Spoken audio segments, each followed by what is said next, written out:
Hello and thanks for joining us for the Midday News. In a press release this morning, Mount Hagen Airport is addressing pavement failures to ensure safety. Repair work started on October 2nd and is expected to last up to 8 weeks. During this time, aircraft operations have been temporarily downgraded. The National Airports Corporation emphasizes safety and future plans for airport improvements, and New Guinea services to Wapenamanda Airport have resumed to ease passenger traffic. NAC asked for the public's understanding during this crucial maintenance period. Safety remains their top priority. The International Organization for Migration has worked in partnership with the national and provincial disaster centers in the Highlands region to distribute food rations to vulnerable households affected by election-related violence in Enga, Southern Highlands, Hela and Jiwaka. IOM, through the financial assistance of USAID Bureau for Humanitarian Assistance, continues to deliver much-needed aid to affected communities. This week, rice, cooking oil, tinned fish, sugar and salt were distributed to over 700 households comprising of about 4,000 people. Women Representative Mahmoud Genes said it will take months for them to replant and harvest their crop fields destroyed during the fighting. Genes said providing enough food for families has been difficult, and they thanked USAID and IOM for their support. The Mendi Munihu District Development Authority, led by Rafael Tonpi, has allocated over 5 million kina this year to enhance education in the district. Their Revive, Restore and Make It Functional approach includes purchasing vehicles, funding primary schools and supporting high schools and vocational education. Tonpi, an educationist, aims to phase out grade 8 and 10 exams to align with UN requirements, emphasizing the district's commitment to education. The Bank of Papua New Guinea celebrates its 50th anniversary today, reflecting on its enduring commitment to fostering an inclusive financial sector in the country.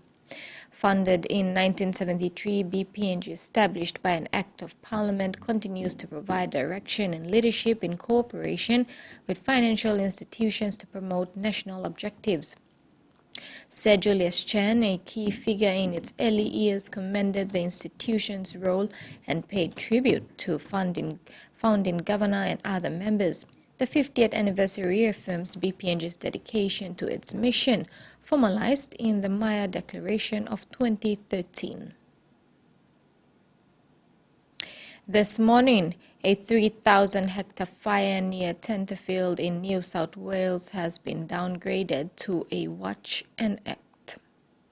The threat of fires in the Tenterfield region is easing, according to the Rural Fire Service, with some cooler temperatures and lighter winds today. But there are still many fires at watch and act status. So overnight there was a fire at Jennings near the Queensland border which reached emergency levels. That was downgraded around 4 a.m. to watch and act status, and residents overnight were told they should evacuate over the Queensland border to Wollongara.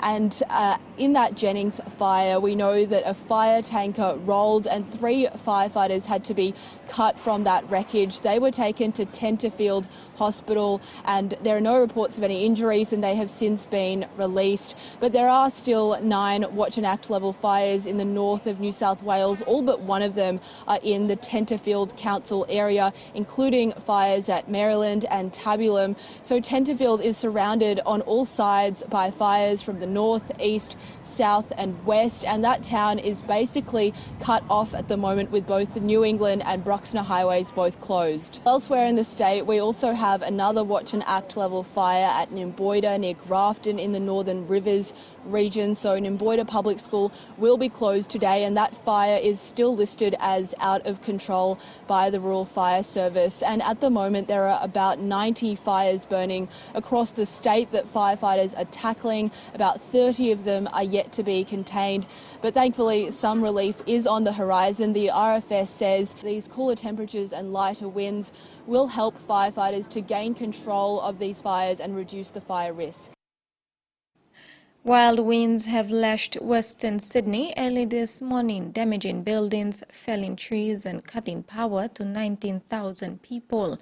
Emergency services spent much of the day responding to hundreds of calls for help. After gusts in excess of 100 kilometres an hour swept across southwest Sydney, slabs of solar panels peeled from the roof of this shopping village and adjoining apartments, smashing to below. Locals say it's the second time in a year, leaving one resident heartbroken. I don't cry, but my heart got very upset because when I saw all my work.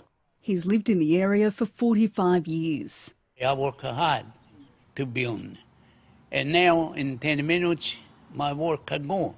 It is big damage, yeah, and the solar panel, this has a solar panel too.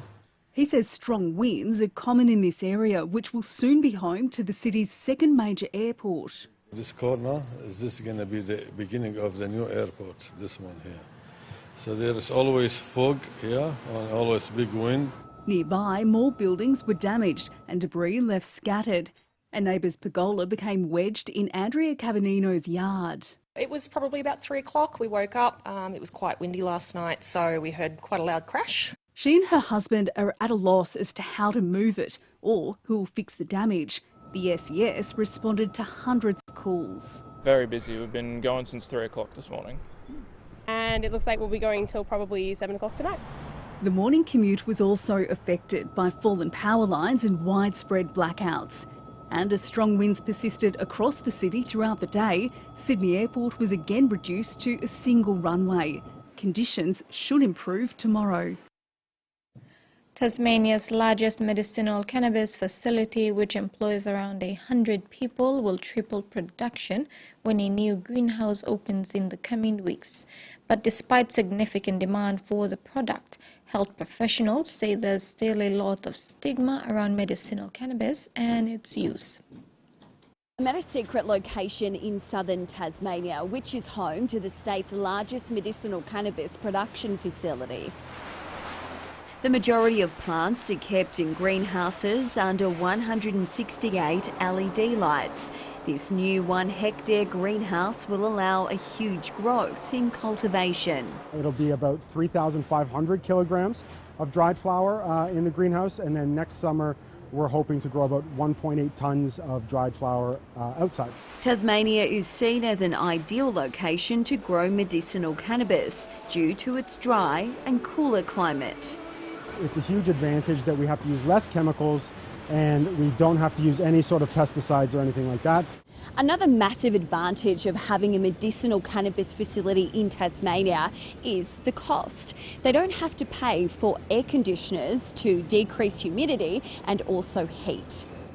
Medicinal cannabis is legal in Tasmania, but you must have a script from your GP. The state's health department says since 2021, more than 1,500 Tasmanians have accessed medical cannabis products. I've got people from age 5 to 100 on it. But it's not covered under the PBS. It's very misunderstood, that addictiveness profile. When you compare it to things like alcohol, smoking, a lot of opioids, its addictiveness levels are dramatically lower. She says there should be better education on its benefits and uses.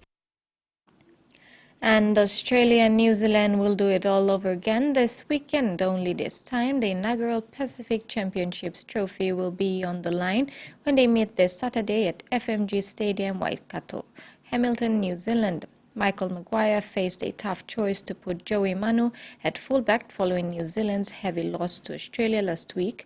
Shans Nicole Cloxton has been preferred in the #1 jersey for the first 2 matches of the tournament and has once again been trusted to start at the back after the Kiwis named an unchanged side.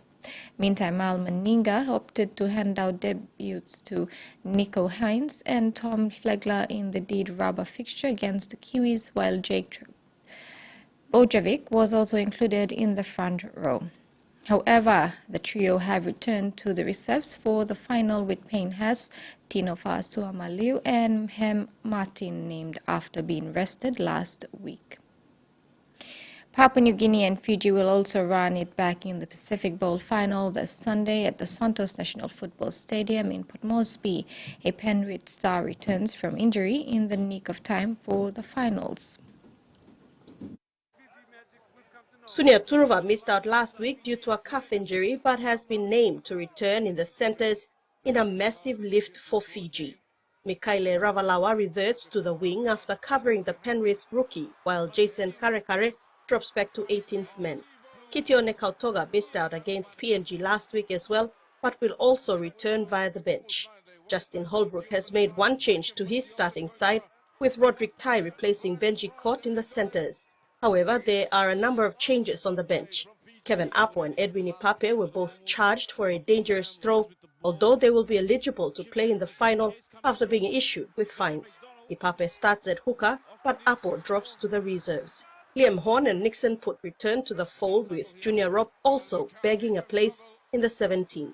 Jacob Alec and Wellington Albert drop out of the side, while Mackenzie Ye hasn't been able to overcome a knee injury in time to play. Salome Vincent, TV1 Sports. That's all for now. Do join us this evening at 6 for the main news. Bye now.